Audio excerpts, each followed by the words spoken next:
pessoal, tudo bem com vocês? Olha, eu sou meia novata na área e ontem tomei uma bronquinha da minha filha, que me assistiu num outro programa, num outro episódio aí, que eu tenho que conversar com vocês, que eu tenho que falar para vocês me curtirem. Entra lá no meu Instagram, no meu YouTube, Entre Idades Pode, curte, fala seu comentário, faça suas perguntas, tá bom? Tem gente que segue um único caminho e tem gente que vive vários ao mesmo tempo. O convidado de hoje começou a trabalhar aos 14 anos, assumiu grandes responsabilidades aos 17 e nunca mais parou. De DJ, gerente geral de banco, de empresário e dono de restaurante, de academia ao audiovisual, uma trajetória cheia de viradas que você não vai esperar. Hoje você vai conhecer a história do Renan Guedes de Sá. Olá. Prazer, tudo bem? Olá, Marci, bom dia, tudo bem? Tudo. Tô um pouco ansioso, assim, meio nervoso de estar aqui, mas vamos tentar fazer as coisas da melhor forma possível. Tranquilo, como se fosse um bate-papo.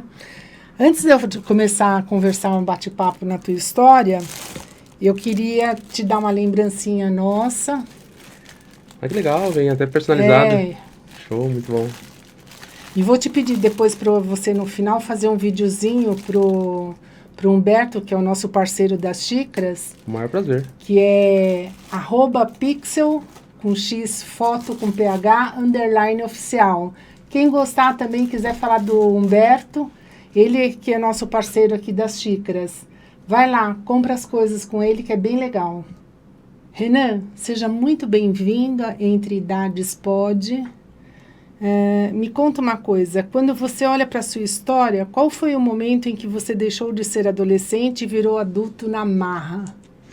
Poxa, Marci, é difícil a gente falar de nós mesmos, né? Mas quando a gente para fazer uma reflexão, ficar pensando do que nós passamos e para onde estamos indo, eu penso que acho que o momento crucial dessa mudança, olhando hoje, né? Na época eu só vivi, né? Foi quando meus pais, eles trabalhavam com transporte escolar e de uma forma ou de outra eu precisava ajudá-los, né? Porque as coisas nem sempre foram tão fáceis, né? A gente não tive nenhum tipo de problema de falta, essas coisas, mas eles eram muito trabalhadores e precisavam contratar pessoas. Aí eu falei, poxa, se eu não consigo gerar uma renda ainda para impulsionar minha família, por que não fazer com que eles não gastem? E aí foi quando eu me coloquei à disposição para ajudá-los, né? Então, eles trabalhavam com transporte escolar, os dois eram motoristas, e eu ajudava a receber as crianças, abrir a porta, fechar a porta, levar a criança na porta, pegar no apartamento, voltar, chegar na escola, buscar nas salas. E assim, acho que foi a minha transição, assim, de transformação, de ter um pouco mais de responsabilidade, acho que partiu dali. E aos 14 anos você já ajudava então sua família. Isso foi mais necessidade ou já existia um senso de responsabilidade muito forte em você? Cara, eu acho que foi uma combustão das duas coisas, né? Eu sempre tentei andar com pessoas que fossem, por exemplo, eu gostava muito de jogar bola. Então eu nunca joguei bola com os moleques da minha idade. Eu sempre jogava com o pessoal que tivesse um pouquinho mais de idade, porque eu sempre achei que aprendia de alguma forma mais coisas do que com o pessoal da minha idade. Então acho que juntou a vontade de querer estar na frente, né, de ter uma geração na frente, com a responsabilidade de poder ajudar, né, de ver tipo o quanto meus pais, né, se esforçavam para dar tudo de melhor para nós e as coisas às vezes se complicavam um pouco e eu falei, poxa, acho que isso eu falo hoje, tá? Na época eu não senti nada disso, na época só aconteceu, né? Mas acho que hoje Uma coisa que ia meio que fluindo, né? Foi, natural, né? Acho que foi natural. Não se dá muita conta, até porque você também era adolescente, era muito novo, né? Sim, eu acho que foi exatamente, acho que sim. Aconteceu, não foi nada planejado, não foi, eu quero, não foi. Nos seus 17 anos você assume esse transporte escolar sozinho. Deu medo ou você já estava preparado? Não, acho que a gente nunca está preparado, né? A gente sempre, até para coisa simples, né? Preciso fazer uma apresentação, uma palestra, alguma coisa, ou tá aqui no podcast, a gente nunca está preparado, né? Não mesmo, nem eu. As coisas, elas acontecem, né? Então, assim, meu pai teve um problema de saúde, ele teve um infarto e não ficou muito bem, e aí ele teve que parar de trabalhar nesse momento, e minha mãe precisava cuidar dele, né, dar um certo suporte para ele. E aí a gente tinha uma casa no interior, eles foram morar no interior, só que a nossa renda, embora meu pai por trabalhar na Eletropaulo e ter se aposentado muito cedo por causa da periculosidade, né? Ele tinha uma renda da aposentadoria, mas não era o suficiente. Então, meus pais se mudaram, foram morar no interior, e a nossa renda, que dependia do transporte escolar, ficou um pouco dependente de mim. Então, minha mãe contratou um motorista, né? A gente, em conjunto, uma pessoa que já trabalhava conosco, assumiu o transporte escolar. A gente ficou com um carro só nesse momento, né? E aí eu passei a ajudar. Então, toda a parte de buscar cliente, né, que a gente fala de lead hoje, de buscar cliente, de contato, distribuir cartão, eu que passei a fazer e ter o contato com as mães. E acho que isso me ajudou a ter uma certa facilidade em falar com as pessoas, né? Eu sempre gostei de falar, então só me fortaleceu nessa parte. Que legal. E você também foi um dos primeiros a levar videogame para o transporte escolar na Zona Norte, né? Já dava para perceber ali o seu lado empreendedor? Na verdade, eu queria arrumar algum meio que facilitasse o nosso convívio com as crianças, né? Porque você pensa, você está num carro com mais de 30 crianças, né? E você entreter essas crianças sem que elas façam nada de se machucar, não levante, use cinto. Eu falei, poxa, o videogame era uma coisa que, tipo, era uma novidade na época. Eu falei, poxa, se a gente colocar um videogame e fizer uma escala, né, para cada um jogar um pouquinho e tal, talvez a criança que não jogou, ela ia querer se comportar para poder jogar na vez dela, para não perder a vez. Então foi uma forma que eu pensei, poxa, é uma coisa que todas as crianças gostam, não tem ainda, e talvez isso prenda a atenção. E deu super certo, foi super legal. Que legal. Então, como que você conciliava tudo isso com os estudos? Existia lazer nessa fase? Ah, sempre existiu porque o lazer, ele não está muito vinculado ao dinheiro, né? Ele está vinculado às coisas que você faz porque você gosta, né? Então, sempre gostei de esporte. Jogar bola, vôlei, qualquer tipo de esporte sempre me atraiu muito. Então, assim, o meu lazer estava mais vinculado a isso. E, de repente, às vezes no final de semana, como meus pais passaram a morar no interior, eu comecei a ir pro interior. E lá a gente tinha uma vida de interior mesmo, sabe? Tipo, de andar a cavalo, de fazer caminhada, ir nas trilhas. Então, sim, existia sim. Eu não posso reclamar nem um Como é pouquinho. que você conciliava isso com os teus estudos? Eu estudava de manhã. Então, por exemplo, o transporte escolar ele é dividido em 2 turnos, né? As crianças que entram de manhã e as crianças que entram Parte da tarde. na parte da tarde, né? O matutino e o vespertino. As crianças de manhã, eu estava na parte da manhã. Então, a gente saía 4 horas da manhã. Então, eu fazia Nossa, o trajeto. super cedo. É como se eu fosse a primeira criança, né? Tipo, eu já estava na perua, recebia as crianças e tal, ia pra escola. Estudava das 7 a meio de 15. Das 10, né, que é 10 horas, começava o segundo turno. O motorista pegava as crianças, tinha uma outra moça que ajudava, aí o motorista pegava as crianças junto com essa moça, e aí ela deixava as crianças na escola, ia embora, e daí eu voltava com as crianças da manhã e fazia a devolução nas casas, né? E depois voltava, 5 horas da tarde, para pegar essas crianças que entraram meio-dia para voltar. Então, o estudo aconteceu normal. E assim, o fator dos seus pais terem ido para o interior e você ter ficado sozinho mudou o seu jeito de enxergar a vida? Ah, é muito louco, nossa. É impressionante, né? Porque você mora... porque você era adolescente, né? Mas, por exemplo, você pensa que você deixa um copo, tipo, hoje eu deixava as coisas, né? Não cuidava, assim, comia alguma coisa e deixava na pia. Chegava no outro dia, tava tudo limpinho. Quando você mora sozinho, você deixa um copo lá, se você não se movimentar, ele fica lá pra sempre, né? Ele cria uma raiz ali. Então isso, tipo, eu falei, poxa, tem coisas que... Aí isso me ajudou a pensar até diferente até hoje, né? Tem coisas que dependem de nós. Se a gente não fizer, independente do que seja, se a gente não colocar ação... Eu tenho uma frase que é assim, né? Oração é uma palavra muito bonita, né? Oração. Só que até na palavra oração, que eu acho que é uma das palavras mais bonitas no meu conceito, se não tiver a parte ação, não adianta nada. Não adianta você orar e não ter ação. Então, acho que tudo na vida, se a gente não tiver uma ação, não fizer algo, a gente não vai ter resultado. A música entrou na sua vida aos 19 anos como DJ. Foi paixão, fuga ou propósito?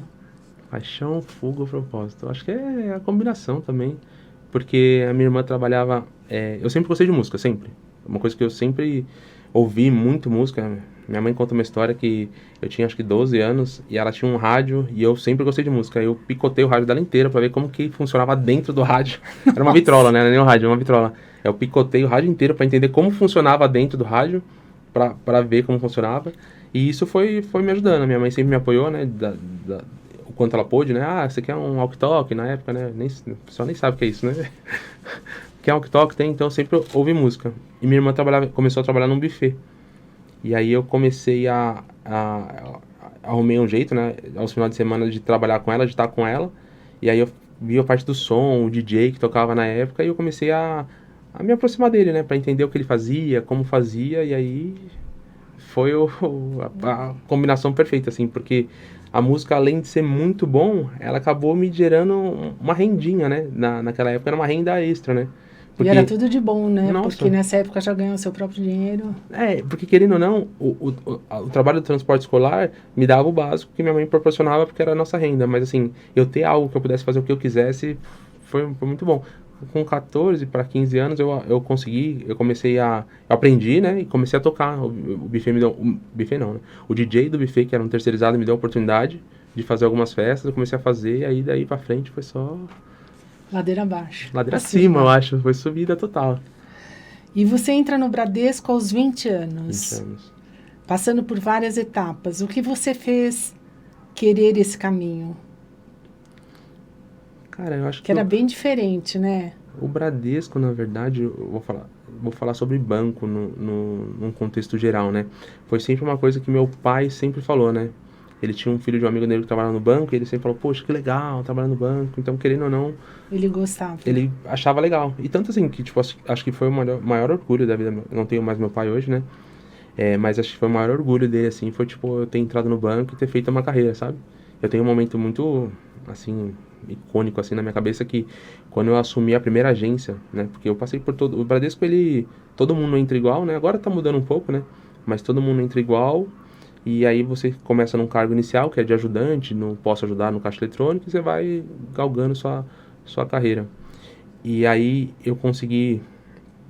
Eu tive a oportunidade de assumir uma agência, de ser gerente geral de uma agência. E aí foi, na época, quem cuidava da posse, da carreira, escolheu uma data bem no aniversário do meu pai, convidou meu pai pra estar na agência, sabe? Tipo, minha mãe, meu pai, pra estar na minha primeira posse. Então, assim, isso é um fato marcante, assim, que eu tenho da minha vida profissional. Tipo assim, eu vi a cara dele, assim, a alegria dele de estar ali, sabe? Então, acho que foi muito bom. Que legal. E era bem o que eu ia te perguntar, porque você, na realidade, ficou 18 anos no banco, né? Então, dentro desse período aí, essa foi podemos dizer que foi a trajetória mais marcante que teve para você? Eu posso falar assim que dentro do banco, depois que eu me tornei gerente geral, eu consegui mudar a vida de algumas pessoas, sabe? Eu dei oportunidade para as pessoas que geralmente o banco não dá. Então eu entendia que, tipo assim, eu não ia pelo que a pessoa demonstrava no currículo, mas eu sempre fiz entrevista pessoal. Então eu cuidei muito de carreira de pessoas, sabe? Nesses 18 anos. Eu cuidei muito das carreiras, assim. Eu sempre tratei as pessoas como pessoas mesmo, sabe? Não como números. Então acho que isso marcou, assim. Fez com que você se tornasse uma pessoa mais próxima, né? Eu entendia, porque assim, quando eu quis trabalhar, a primeira vez que eu fui fazer um teste no banco, eu tentei fazer eu tava na faculdade na época e eu tentei fazer um teste no Banco Real. Nem existe mais. Mas eu fiz um teste e eu não passei. E aí eu fiz de novo e não passei. E eu falei, poxa, por que eu não passo, né? E eu tinha amigos que trabalhavam lá que falavam, cara, você é muito bom, vai vender e tal, e eu não conseguia. Então, assim, eu acho que tanto a entrevista, as pessoas que a gente falou sobre nervosismo no começo, às vezes a pessoa não tá pronta para aquele primeiro momento, sabe? Mas se você quebra o gelo e deixa a pessoa mostrar quem ela é, eu acho que tudo fica mais fácil e você consegue de fato conhecer a pessoa. E eu sempre busquei isso, sabe? Que legal. Mas mesmo com a pressão do banco, porque o banco tem muita pressão, né? Tem. Ainda mais no cargo que você ocupou. Você se mantinha como DJ. Isso te salvou emocionalmente? Sim, porque eu vi as pessoas tudo reclamando, né? Eu não podia falar que era mil maravilhas, né? Porque, tipo assim, às vezes acaba incomodando, né? Mas eu via muita gente que tinha o mesmo cargo que eu, falava, poxa, meu Deus, toma remédio, não aguento mais, que vida louca, não sei o que lá. E eu, muitas vezes saía do banco e ia fazer o meu hobby, que era tocar, né? E ser DJ e participar das festas. E isso me virava a minha chave de uma forma que às vezes a gente terminava um dia muito estressante, com muitos problemas, né? Porque eu falo, né? Ninguém vai no banco lá, tô mal feliz, vou no banco hoje pra agradecer alguma coisa que o banco me proporcionou. Não. Quando a pessoa vai no banco, acho que ela já acorda e fala, hoje eu vou no banco e vou resolver um problema, né? Ou causar um, né? Muitas pessoas, elas vão causar um problema.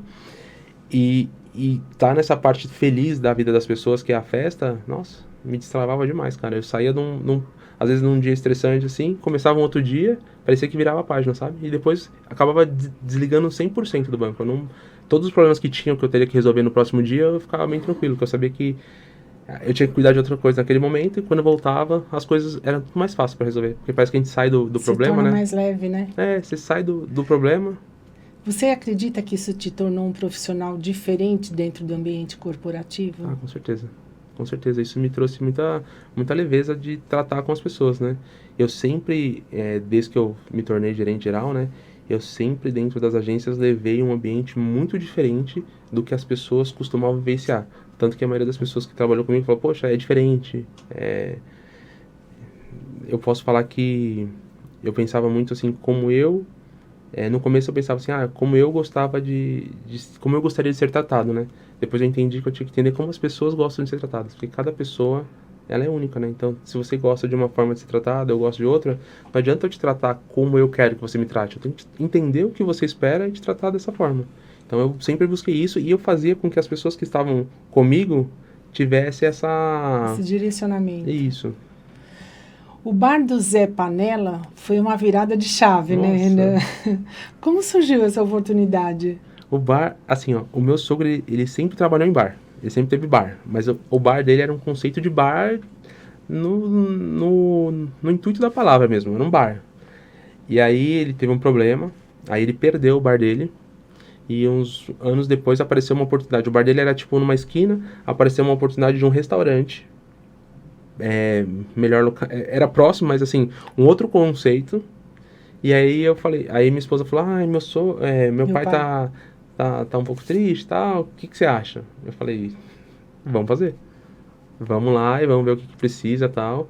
Aí juntou eu, meu cunhado e o meu sogro e montamos esse restaurante que, assim, hoje, tipo, é bem legal. Não é fácil, né? O processo é público, assim, de segunda a segunda? É de segunda a sábado.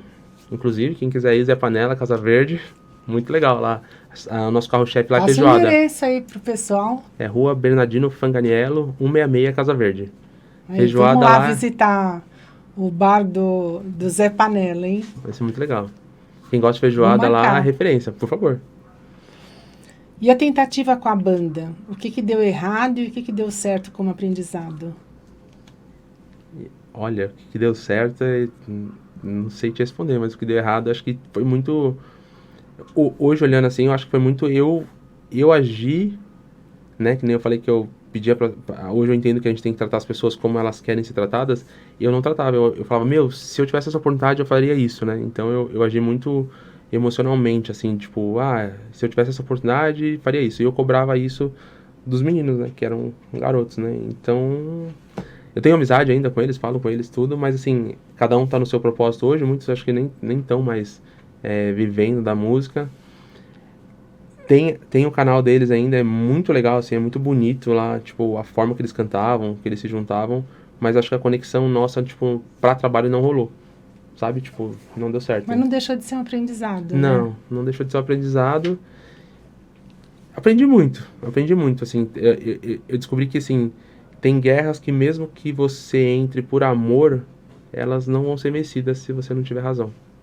Então isso eu acho que ficou muito, assim, da banda, assim, desse momento. E o que te fez enxergar o potencial no mercado de academias?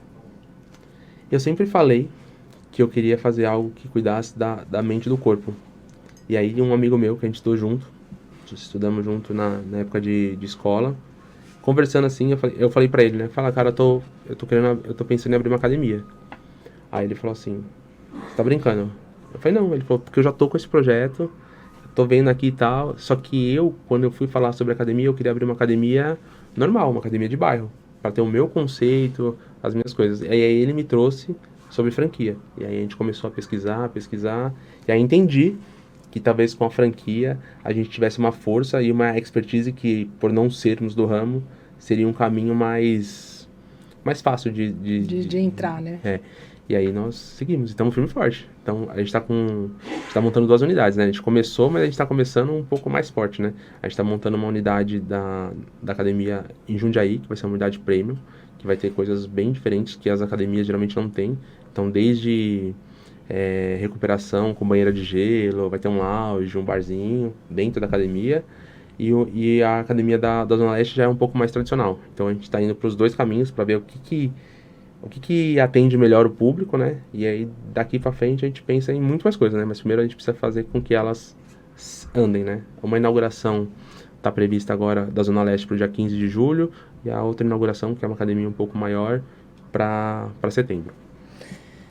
E essas novas unidades aí que você vai colocar, principalmente a Premium em Jundiaí, ela tem um conceito bem diferente que você acabou de colocar.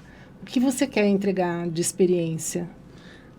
Olha, eu penso muito assim, não só da academia como um lugar para você cuidar do corpo, mas que você também cuide da mente. E eu queria, vou dar um spoiler, né, de uma ideia que eu quero fortalecer um network entre as pessoas que trabalham na academia.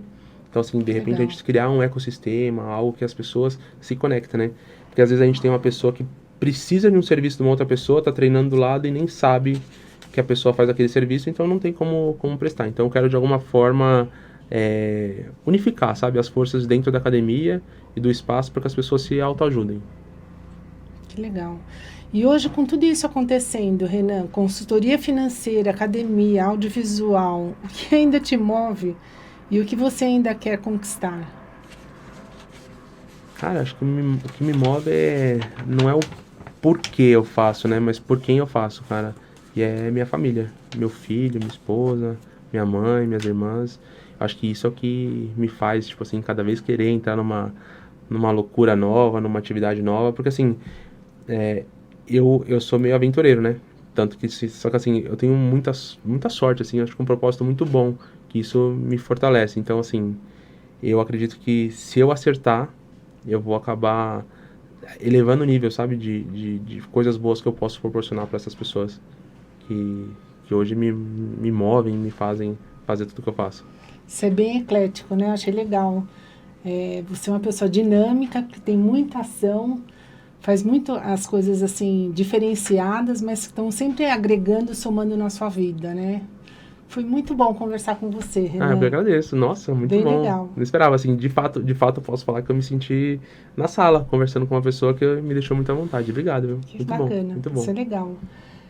E nós vamos encerrando aí mais um episódio. Esse foi mais um episódio do Entre Idades Pod, um espaço onde a gente entende que cada fase da vida carrega uma força diferente. E a história do Renan mostra exatamente isso. Não importa a idade, importa a disposição de continuar evoluindo, se reinventando e não de se limitar a uma única versão de si mesmo. Renan, muito obrigado pela sua presença, pela sua trajetória, que você colocou com tanta verdade. Para você que nos ouviu aqui, se esse episódio fez sentido para você, compartilha com alguém que também está vivendo uma transição, uma mudança ou buscando um novo caminho. E eu sou a Marcia Anita Lofrano e te espero no próximo episódio do Entre Idades Pod. Tchau!